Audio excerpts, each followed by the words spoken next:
Hi friends, स्वागत है आप सभी का एक बार फिर से आपके अपने यूट्यूब चैनल विलेजर्स कॉन्सेप्ट में। तो फ्रेंड्स, जैसा कि आप लोग जानते हैं कि अभी हम लोग जो बिहार पुलिस कांस्टेबल का रिटन एग्जाम होने जा रहा है अक्टूबर मंथ में, उसके लिए हम लोग एडुटेरिया पब्लिकेशन और रुक्मिणी पब्लिकेशन, इस दोनों पब्लिकेशन का टेस्ट सीरीज कवर कर रहे हैं। तो इस क्रम में आज का जो वीडियो लेके आए हैं वह एडुटेरिया पब्लिकेशन की तरफ से जो वॉल्यूम 1 बुक लॉन्च किया गया था, जिसमें कि टोटल 10 टेस्ट सीरीज जो है इसमें दिया हुआ है। इसमें से हम लोग 6 टेस्ट सीरीज जो है पूरा कर चुके हैं और आज जो है देखेंगे 7वां टेस्ट सीरीज। ठीक है, तो अगर आप लोग इस चैनल पे नए हैं तो इस चैनल को एक बार सब्सक्राइब जरूर कर लीजिएगा और बगल में बेल आइकन होगा, उसको प्रेस करना बिल्कुल मत भूलिएगा। वीडियो अच्छी लगे एक लाइक जरूर कर दीजिएगा और अपने दोस्तों में भी इसको शेयर जरूर कर दीजिएगा। तो चलिए बगैर समय गंवाए हम लोग शुरू करते हैं आज का टेस्ट सीरीज और देखते हैं टेस्ट सीरीज 7 का पहला क्वेश्चन। तो उस क्रम में देखिए जो सबसे पहला क्वेश्चन यहाँ पे दिया हुआ है वह क्वेश्चन है कि गोचर का विपरीतार्थक शब्द क्या है। गोचर शब्द जो है इसका विपरीतार्थक शब्द यहाँ पे पूछा जा रहा है। सही आंसर है इसका अगोचर। गोचर का विपरीतार्थक शब्द क्या हो जाएगा? अगोचर हो जाएगा। ऑप्शन नंबर ए सही हो जाएगा इस क्वेश्चन का। अगला क्वेश्चन है उदय का विलोम क्या होगा। उदय शब्द का विलोम क्या होगा? तो उदय शब्द का जो विलोम हो जाएगा वो यहाँ पे वो क्या हो जाएगा? अस्त हो जाएगा। क्या हो जाएगा? अस्त हो जाएगा। उदय का उल्टा क्या होता है? अस्त होता है। तो ऑप्शन नंबर बी इस क्वेश्चन का सही आंसर होगा। उसके बाद हम लोग देखेंगे अब अगला क्वेश्चन। अगला क्वेश्चन दिया हुआ है मरकट का पर्यायवाची शब्द बताएं। मरकट का पर्यायवाची शब्द बताएं। तो मरकट का जो पर्यायवाची शब्द होता है वो होता है बंदर। क्या होता है? बंदर होता है। ठीक है, मरकट का पर्यायवाची शब्द क्या होता है? बंदर हो जाएगा ऑप्शन के हिसाब से। ऑप्शन नंबर डी जो है इस क्वेश्चन का सही आंसर है। अगला है माता पिता में समास है। माता पिता में कौन सा समास है? तो माता पिता में द्वंद्व समास है। कौन सा समास है? द्वंद्व समास है। Option number C. अब आइए देखेंगे अगला क्वेश्चन। अगला क्वेश्चन दिया हुआ है यहाँ पे 5वां नंबर जो क्वेश्चन यहाँ पे दिया हुआ है उसमें दिया हुआ है कि जयशंकर प्रसाद की कामायनी किस प्रकार की काव्य है। कामायनी, जयशंकर प्रसाद की कामायनी जो है किस प्रकार की काव्य है? तो यह जो है महाकाव्य है। कौन सा काव्य है? महाकाव्य है। Option number C. नेक्स्ट देखेंगे संस्कृति शब्द का विशेषण। संस्कृति शब्द का विशेषण पूछा जा रहा है। तो संस्कृति शब्द का जो विशेषण होगा वो होगा सांस्कृतिक। क्या हो जाएगा? सांस्कृतिक हो जाएगा। संस्कृति शब्द का विशेषण क्या हो जाएगा? सांस्कृतिक। ऑप्शन नंबर सी होगा। अगला क्वेश्चन आइए देखते हैं। अब अगला क्वेश्चन है गंगा स्तुति कविता के कवि कौन है। गंगा स्तुति कविता के कवि कौन है? तो गंगा स्तुति कविता के कवि हैं विद्यापति जी। विद्यापति जी गंगा स्तुति कविता के कवि हैं। ऑप्शन नंबर ए सही हो जाएगा।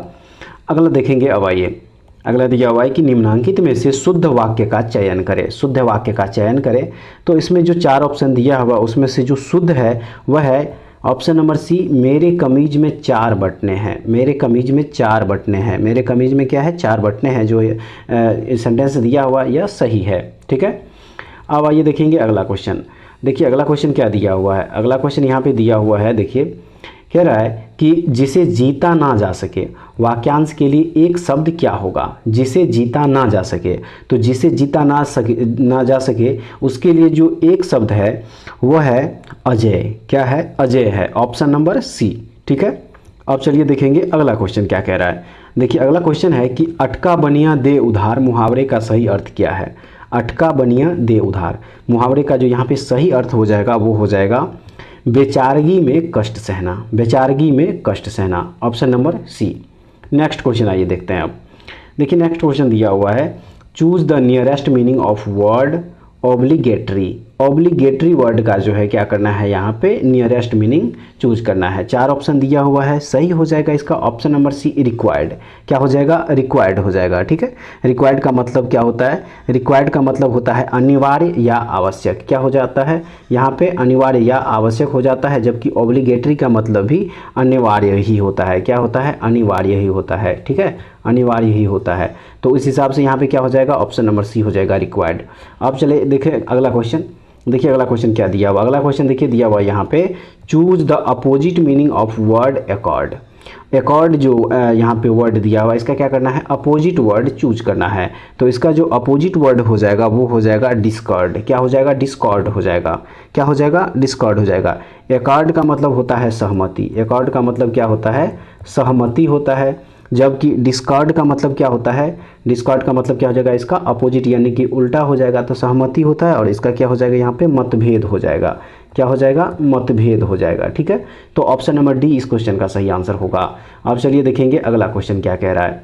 देखिए अगला क्वेश्चन 13 नंबर में दिया हुआ यहाँ पे, fill in the blanks with suitable words. Suitable words जो है यहाँ पे क्या करना है, फिल करना है यहाँ पे। तो 4 ऑप्शन जो दिया हुआ है इसमें से ऑप्शन नंबर डी क्या हो जाएगा, इंटेलिजेंट जो है यहाँ पे हो जाएगा। क्या हो जाएगा, इंटेलिजेंट हो जाएगा। He is too intelligent to be deceived, ठीक है, ऑप्शन नंबर डी यहाँ पे हो जाएगा। अब चलिए देखेंगे अगला क्वेश्चन क्या कह रहा है। देखिए अगला क्वेश्चन यहाँ पे दिया हुआ है, अगला क्वेश्चन यहाँ पे कह रहा है, choose appropriate substitute for the bold phrase. Bold phrase, अच्छा बोल्ड फ्रेज देखिए यहाँ पे क्या दिया हुआ है, वेयर सिटिंग। क्या दिया हुआ, वेयर सिटिंग। पहले सेंटेंस पढ़ लेते हैं। सेंटेंस है यहाँ पे, none of the guests were sitting in the ceremony. Ceremony, तो यहाँ पे जो कह रहा है, choose appropriate substitute for the bold phrase. तो बोल्ड फ्रेज यहाँ पे दिया हुआ है वेयर सिटिंग। सही आंसर हो जाएगा इसका, यहाँ पे क्या हो जाएगा, वेयर के बजाय क्या हो जाएगा, वाज हो जाएगा। क्या हो जाएगा यहाँ पे, वाज हो जाएगा, वाज सिटिंग हो जाएगा, ठीक है। नन ऑफ के बाद जो आने वाला वर्ब होता है वो हमेशा क्या होता है, सिंगुलर होता है। हमेशा क्या होता है, सिंगुलर होता है, इसलिए यहाँ पे क्या हो जाएगा, वाज सिटिंग हो जाएगा। वेयर यहाँ पे नहीं होगा, वेयर यहाँ पे नहीं हो, क्या हो जाएगा, वाज हो जाएगा। तो ऑप्शन नंबर यहाँ पे क्या हो जाएगा, ए हो जाएगा। ऑप्शन नंबर ए सही हो जाएगा। अब चलिए देखेंगे अगला क्वेश्चन क्या कह रहा है। देखिए अगला क्वेश्चन पूछ रहा है यहाँ पे, अगला क्वेश्चन है, fill in the blanks with suitable preposition. Suitable preposition यहाँ पे क्या करना है, फिल करना है। सेंटेंस दिया हुआ है, are not they slums disgrace. Disgrace फिर ब्लैंक है, द सिविक अथॉरिटीज़। तो यहाँ पे जो प्रीपोजिशन हो जाएगा वो हो जाएगा फोर। कौन सा प्रीपोजिशन हो जाएगा, फोर हो जाएगा। ऑप्शन नंबर क्या हो जाएगा यहाँ पे, बी हो जाएगा, ठीक है। अब चलिए देखेंगे अगला क्वेश्चन क्या कह रहा है। देखिए अगला क्वेश्चन यहाँ पे पैसेज दिया हुआ है। अगला क्वेश्चन जो है यहाँ पे क्या दिया हुआ है, पैसेज दिया हुआ है। इसको क्या करना है, पढ़ लेना है पैसेज को, और उसके बाद जो है क्वेश्चन यहाँ पे दिया हुआ है। देखिए तो इस क्वेश्चन का क्या करना है, आंसर देना है। तो यहाँ पे जो क्वेश्चन दिया हुआ है, the human skeletal system is, क्या होता है यहाँ पे 4 ऑप्शन दिया हुआ है, हो जाएगा इसका स्ट्रॉन्ग। क्या हो जाएगा, strong. The human skeletal system is strong. Next है, how many ways are there to determine the age of children. ठीक है, सही हो जाएगा इसका 3। क्या हो जाएगा, 3 हो जाएगा। नेक्स्ट अब आइए देखें क्या कह रहा है। नेक्स्ट देखिए यहाँ पे दिया हुआ है, नेक्स्ट क्वेश्चन कह रहा है यहाँ, choose the correct passive voice of the following sentence. क्या करना है, पैसिव वॉइस क्या करना है, यहाँ पे चूज करना है। एक्टिव वॉइस में यहाँ पे देखिए पहले से दिया हुआ है, एक्टिव वॉइस में my mother is cooking food, इसको क्या करना है, पैसिव वॉइस में चेंज करना है। तो इसका पैसिव वॉइस हो जाएगा option number A, food is being cooked bye my mother, cooked bye my mother, option number ए। ठीक है, ये यहाँ पे क्या हो जाएगा, पैसिव वॉइस हो जाएगा। अब चलिए देखेंगे अगला क्वेश्चन क्या कह रहा है। अगला क्वेश्चन यहाँ पे है, fill in the blanks with suitable words, और सेंटेंस है ही डिड नॉट क्वालिफाई, फिर ब्लैंक है द जॉब। तो 4 ऑप्शन जो दिया हुआ यहाँ पे ये हो जाएगा 4। क्या हो जाएगा, ऑप्शन नंबर ए हो जाएगा, यहाँ पे 4 हो जाएगा। 4 हो जाने का मतलब है he did not qualify for the job, option number ए हो जाएगा यहाँ पे। तो सुटेबल वर्ड्स क्या हो जाएगा यहाँ पे, 4 हो जाएगा, ऑप्शन नंबर ए हो जाएगा। नेक्स्ट देखेंगे अब 20 नंबर में क्या कह रहा है, चूज द करेक्ट ऑप्शन। दिया हुआ है one who loves book, one who loves book, इसके लिए एक वर्ड जो है क्या हो जाएगा, सही हो जाएगा इसका ऑप्शन नंबर बी, बैबिलियोफाइल। बैबिलियोफाइल क्या हो जाएगा, बैबिलियोफाइल हो जाएगा। यानी कि बैबिलियोफाइल का जो मतलब होता है वो होता है पुस्तक प्रेमी, जिसे पुस्तक से प्रेम हो। यहाँ पे क्या हो जाएगा, पुस्तक प्रेमी हो जाएगा। ठीक है, पुस्तक प्रेमी हो जाएगा, पुस्तक प्रेमी, याद रखिएगा। ऑप्शन नंबर 20 क्वेश्चन का सही आंसर हो जाएगा। अब देखेंगे अगला क्वेश्चन दिया हुआ है कि लिथियम नाभिक में कितने प्रोटॉन होते हैं। लिथियम नाभिक में कितने प्रोटॉन होते हैं, तो लिथियम के नाभिक में जो है टोटल 3 प्रोटॉन होते हैं। कितने होते हैं, टोटल 3 प्रोटॉन होते हैं, याद रखिएगा। अगला क्वेश्चन है कि ऑक्सीजन का परमाणु द्रव्यमान कितना होता है। ऑक्सीजन का परमाणु द्रव्यमान कितना होता है, तो ऑक्सीजन का परमाणु द्रव्यमान होता है 16। क्या होता है, 16 होता है इसका परमाणु द्रव्यमान, और इसका परमाणु संख्या जो है वो होता है 8। कितना होता है, एटॉमिक नंबर, इसका एटॉमिक नंबर कितना होता है, एटॉमिक नंबर होता है 8। ठीक है, और एटॉमिक मास इसका कितना हो जाएगा, एटॉमिक मास हो जाता है 16, याद रखना है ऑक्सीजन का। अब चलिए देखेंगे अगला क्वेश्चन। अगला क्वेश्चन क्या कह रहा है, अगला क्वेश्चन दिया हुआ है कि कीटों का मनुष्यों, पर्यावरण और अन्य जीवों के साथ संबंधों का अध्ययन निम्नलिखित में से क्या कहलाता है। निम्नलिखित में से क्या कहलाता है, तो ये कहलाता है एंटोमोलॉजी। क्या कहलाता है, एंटोमोलॉजी कहलाता है। कीटों का मनुष्यों, पर्यावरण और अन्य जीवों के साथ संबंधों का अध्ययन एंटोमोलॉजी कहा जाता है, ऑप्शन नंबर बी हो जाएगा। ठीक है, अब चलिए अगला क्वेश्चन देखेंगे। देखिए अगला क्वेश्चन दिया हुआ है, अगला क्वेश्चन यहाँ पे कह रहा है ध्वनि तरंगों की उत्पत्ति और संचरण के अध्ययन को क्या कहा जाता है? क्या कहा जाता है? तो ये कहा जाता है एकॉटिक्स कहा जाता है। एकॉटिक्स ऑप्शन नंबर सी कहा जाता है। ठीक है, ऑप्शन नंबर सी हो जाएगा। अब देखेंगे अगला क्वेश्चन 25 नंबर। अगला क्वेश्चन 25 नंबर में कह रहा है कि मच्छरों के द्वारा फैलने वाले रोग कौन कौन है? मच्छरों के द्वारा फैलने वाले रोग कौन कौन है? तो जो डी है मलेरिया, डेंगू और चिकनगुनिया। मलेरिया, डेंगू और चिकनगुनिया ये तीनों के तीनों जो है मच्छरों के द्वारा फैलने वाले रोग है। तो ऑप्शन नंबर डी इस क्वेश्चन का सही आंसर है। अब चलिए देखेंगे अगला क्वेश्चन दिया हुआ है कि एक व्यक्ति के मसूड़ों से खून निकलता है, उसे थकान महसूस होता है, यह किस रोग का लक्षण है? यह किस रोग का लक्षण है? तो यह लक्षण है स्कर्वी का। किसका? स्कर्वी का लक्षण है ये। ठीक है, अब देखिए अगला क्वेश्चन देखेंगे। अगला क्वेश्चन है कि निम्नलिखित में से कौन सी बीमारी रुके हुए पानी से हो सकती है? निम्नलिखित में से कौन सी बीमारी रुके हुए पानी से हो सकती है? तो इसमें 4 ऑप्शन दिया हुआ है, इसमें से मलेरिया। देखिए मलेरिया जो है रुके हुए पानी से हो सकता है, उसमें जो है मच्छर फैलता, मच्छर जो है मच्छर उसमें उत्पत्ति होती है मच्छर की, और उसके बाद जो है वह उससे मलेरिया रोग उत्पन्न होता है। ऑप्शन नंबर सी जो है सही हो जाएगा। अब चलिए देखेंगे अगला क्वेश्चन क्या दिया हुआ है। दिया हुआ है कि वन के पारिस्थितिक तंत्र में कवक को किस समूह में रखा गया है? कवक को किस समूह में रखा गया है? तो इसे रखा गया है अपघटक के रूप में। किस रूप में रखा गया है? अपघटक के रूप में रखा गया है। ठीक है, अब चलिए देखेंगे अगला क्वेश्चन क्या कह रहा है। देखिए अगला क्वेश्चन यहाँ पे दिया हुआ है कि सजीवों में श्वसन से संबंधित अंग है। सजीवों में श्वसन से संबंधित अंग कौन कौन से हैं? तो यहाँ पे जो गलफड़, त्वचा, गलफड़ें, त्वचा और फेफड़े ये तीनों जो है सजीवों में श्वसन से संबंधित अंग है, याद रखिएगा। अब चलिए देखेंगे अगला क्वेश्चन। अगला क्वेश्चन क्या कह रहा है। देखिए अगला क्वेश्चन दिया हुआ है कि वायुमंडल की ओजोन परत के क्षय होने का प्रमुख कारण निम्नलिखित में से कौन सा है? निम्नलिखित में से ओजोन परत के क्षय होने का प्रमुख कारण कौन सा है इसमें से?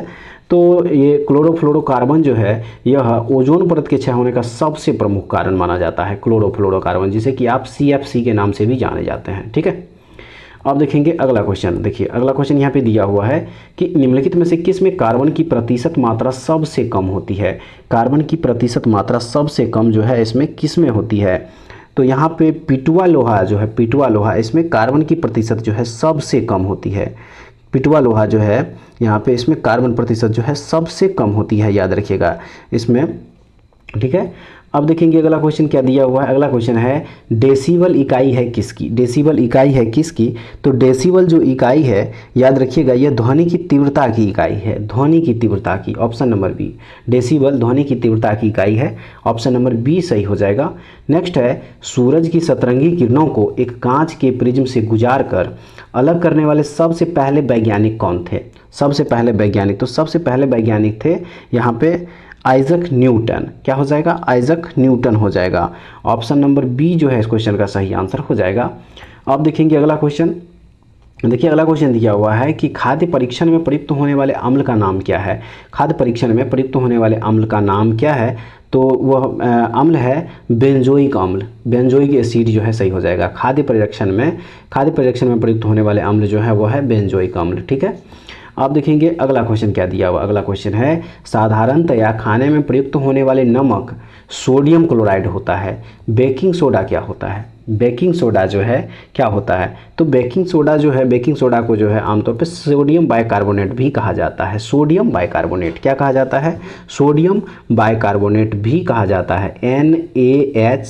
NaHCO3। ठीक है, याद रखिएगा NaHCO3। NaHCO3 जो है इसको बेकिंग सोडा को सोडियम बाइकार्बोनेट के नाम से भी जाना जाता है, याद रखिएगा। ठीक है, अब देखेंगे अगला क्वेश्चन क्या कह रहा है। देखिए अगला क्वेश्चन पूछा जा रहा है यहाँ पे नींबू के रस में pH का अनुमान कितना होता है? नींबू के रस का pH वैल्यू जो है यहाँ पे पूछा जा रहा है। तो नींबू के रस का pH वैल्यू जो होता है वह 7 से कम होता है। क्या होता है? 7 से कम होता है, याद रखिएगा।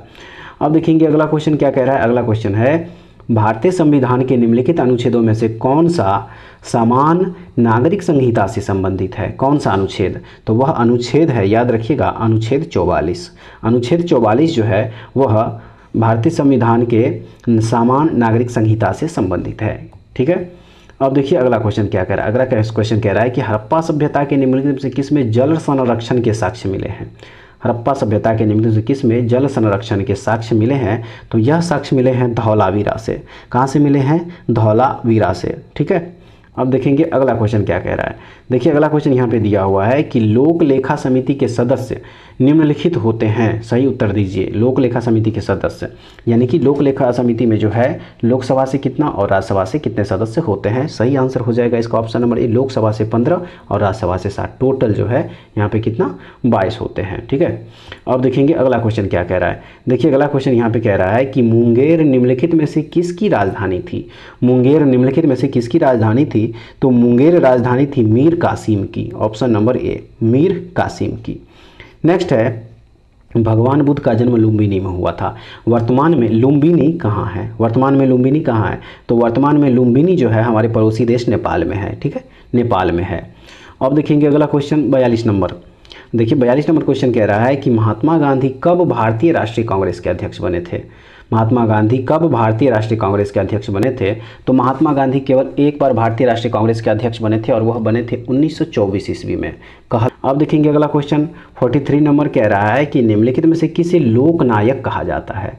तो लोकनायक जो है जयप्रकाश नारायण को कहा जाता है। किनको कहा जाता है? जयप्रकाश नारायण को लोकनायक के नाम से भी जाना जाता है।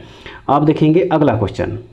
अगला क्वेश्चन कह रहा है कि वह मुगल सम्राट जिसका 2 बार अभिषेक हुआ कौन था?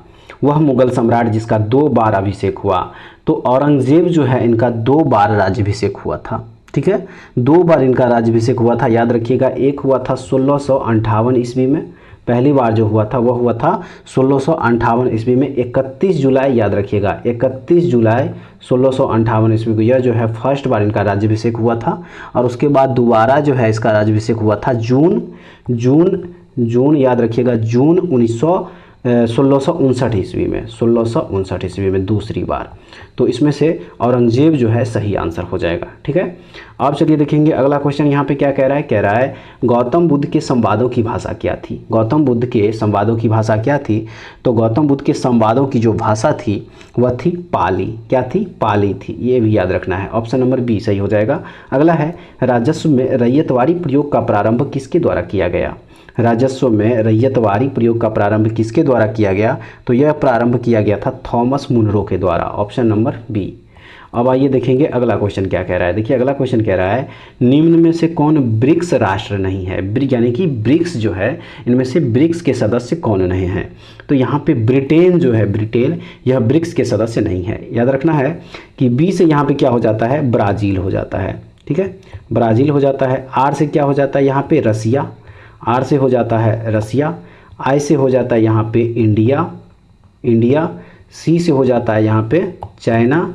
और लास्ट में जो एस है यह एस से हो जाता है साउथ अफ्रीका। तो देखिए इस हिसाब से यहाँ पे ब्रिटेन जो है यह ब्रिक्स के सदस्य नहीं है। ऑप्शन नंबर सी जो है इस क्वेश्चन का सही आंसर हो जाएगा।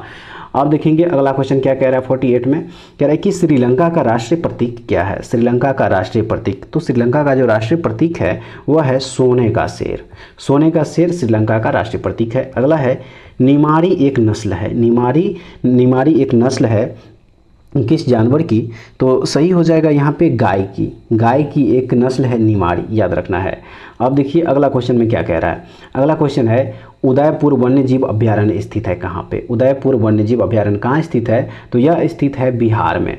उदयपुर वन अभ्यारण्य स्थित कहाँ है? बिहार में स्थित है। और बिहार के कौन से ज़िले में है? तो बिहार के जो वेस्ट चंपारण है, वेस्ट चंपारण जिला में जो है यह स्थित है उदयपुर वन्य जीव अभ्यारण्य, याद रखिएगा।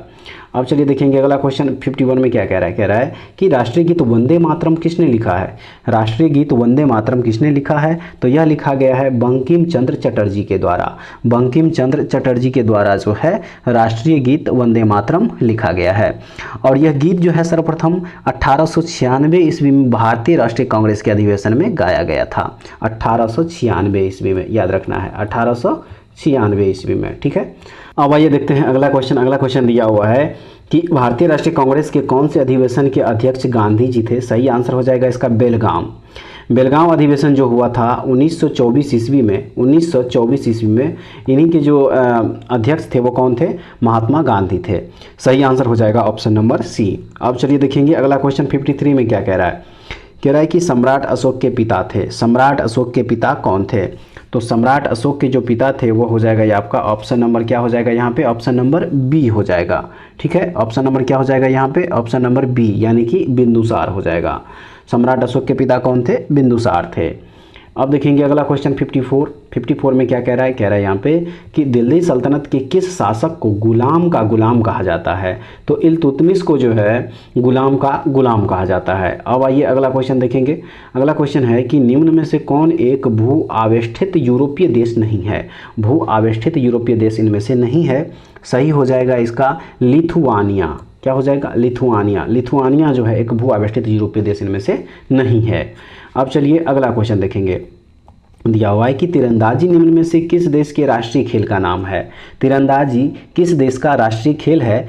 तो भूटान जो है, भूटान के राष्ट्रीय खेल जो है वो कौन से हैं? तीरंदाजी है। तीरंदाजी है। ऑप्शन नंबर सी सही हो जाएगा। अगला क्वेश्चन देखेंगे। अगला दिया हुआ है कि निम्नलिखित में से कौन सा जैव निम्न करणीय है?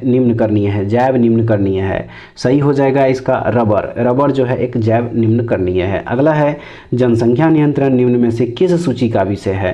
किस सूची का विषय है? तो जनसंख्या नियंत्रण जो है यह समवर्ती सूची का विषय होता है। ठीक है, समवर्ती सूची का विषय होता है। और याद रखिएगा कि वर्तमान समय में समवर्ती सूची में टोटल 52 विषय हैं। ये भी याद रखिएगा, टोटल वर्तमान समय में समवर्ती सूची में 52 विषय है। ये भी याद रखिएगा। अब अगला क्वेश्चन देखेंगे। अब अगला क्वेश्चन है निम्नलिखित में से कौन सी एक पंचायती राज संस्था है? पंचायती राज संस्था है। तो इसमें से जिला पंचायत जो है एक पंचायती राज संस्था है, जिला पंचायत। अगला क्वेश्चन देखेंगे। चचनामा मूल रूप से एक अरबी कृति का फारसी में अनुवाद निम्नलिखित में से किसके द्वारा किया गया था? किसके द्वारा किया गया था? तो यह किया गया था मोहम्मद अली बिन अबू बकर कूफी के द्वारा। मोहम्मद अली बिन अबू बकर कूफी के द्वारा जो है यह अनुवाद किया गया था। अगला क्वेश्चन देखेंगे। अब अगला क्वेश्चन यहाँ पे दिया हुआ है कि दिल्ली पर आक्रमण करने वाला प्रथम पेशवा कौन था? दिल्ली पर आक्रमण करने वाला प्रथम पेशवा कौन था? तो वह पेशवा था बाजीराव प्रथम। बाजीराव प्रथम, ऑप्शन नंबर ए। अगला है राष्ट्रीय महिला आयोग की प्रथम अध्यक्ष कौन थी? राष्ट्रीय महिला आयोग की प्रथम अध्यक्ष कौन थी? तो सही आंसर है इसका श्रीमती जयंती पटनायक। श्रीमती जयंती पटनायक जो है राष्ट्रीय महिला आयोग की प्रथम अध्यक्ष थी। अब आइए देखेंगे अगला क्वेश्चन क्या कह रहा है। देखिए अगला क्वेश्चन यहाँ पे पूछा जा रहा है, कह रहा है कि सूची 1 एवं सूची 2 को सही सुमेलित करें। सूची 1 में दिया हुआ है एक तरफ से राज्य है और दूसरी तरफ उसका लोकसभा सीट दिया हुआ है। तो यहाँ पे 63 नंबर में ऑप्शन नंबर ए जो दिया हुआ है वही इसका क्या हो जाएगा? सही आंसर हो जाएगा। यानी कि ए का 1 हो जाएगा, ए में 1 हो जाएगा, बी का 2 हो जाएगा, सी का 3 हो जाएगा और डी का 4 हो जाएगा। यानी महाराष्ट्र में जो है वर्तमान में टोटल कितने लोकसभा सीट है? 48। ओडिशा में है 21, केरल में 20 और गोवा में टोटल 2। तो ऑप्शन नंबर ए जो है सही हो जाएगा। अब चलिए देखेंगे अगला क्वेश्चन क्या कह रहा है। देखिए अगला क्वेश्चन यहाँ पे दिया हुआ है कि जनता दल यूनाइटेड पार्टी का गठन कब हुआ था? जनता दल यूनाइटेड पार्टी जो है यह बिहार का एक क्षेत्रीय पार्टी है और इसका जो गठन हुआ था वह गठन हुआ था 1999 ईस्वी में। कब हुआ था? 1999 ईस्वी में गठन हुआ था। अब चलिए देखेंगे अगला क्वेश्चन क्या कह रहा है। दिया हुआ है कि बिहार में संपूर्ण क्रांति का नेतृत्व निम्नलिखित में से किसने किया था? तो बिहार में जो संपूर्ण क्रांति हुआ था उसका नेतृत्व किया था जयप्रकाश नारायण। ठीक है, अब आइए देखेंगे अगला क्वेश्चन। अगला क्वेश्चन क्या कह रहा है। देखिए अगला क्वेश्चन दिया हुआ है यहाँ पे कि निम्न संस्थाओं में से कौन असहयोग आंदोलन के दौरान स्थगित की गई? निम्न संस्थाओं में से कौन असहयोग आंदोलन के दौरान स्थगित की गई? और यह असहयोग आंदोलन कब से कब तक चला था? 1920 से 22 तक। तो देखिए यहाँ पे जो ऑप्शन दिया है उस हिसाब से इसका सही आंसर हो जाएगा ऑप्शन नंबर सी, 1, 2 और 3। यह तीनों जो है क्या किया गया था? स्थगित कर दिया गया था। 1, 2 और 3। ठीक है, काशी विद्यापीठ, गुजरात विद्यापीठ और तीसरा है जामिया मिलिया। ठीक है, अब देखेंगे अगला क्वेश्चन क्या कह रहा है। देखिए अगला क्वेश्चन यहाँ पे दिया हुआ है कि निम्नलिखित में से किसने वर्नाकुलर प्रेस एक्ट का प्रवर्तन किया? वर्नाकुलर प्रेस एक्ट का प्रवर्तन निम्न में से किसने किया था? सही हो जाएगा इसका लॉर्ड लिट्टन। क्या हो जाएगा? लॉर्ड लिट्टन के द्वारा जो है वर्नाकुलर प्रेस एक्ट जो है लाया गया था 1878 ईस्वी में। कब लाया गया था? 1878 ईस्वी में लाया गया था, ये भी याद रखिएगा। अब देखेंगे अगला क्वेश्चन क्या कह रहा है। देखिए अगला क्वेश्चन यहाँ पे है कि हंटर कमीशन की रिपोर्ट में विकास पर विशेष जोर दिया गया।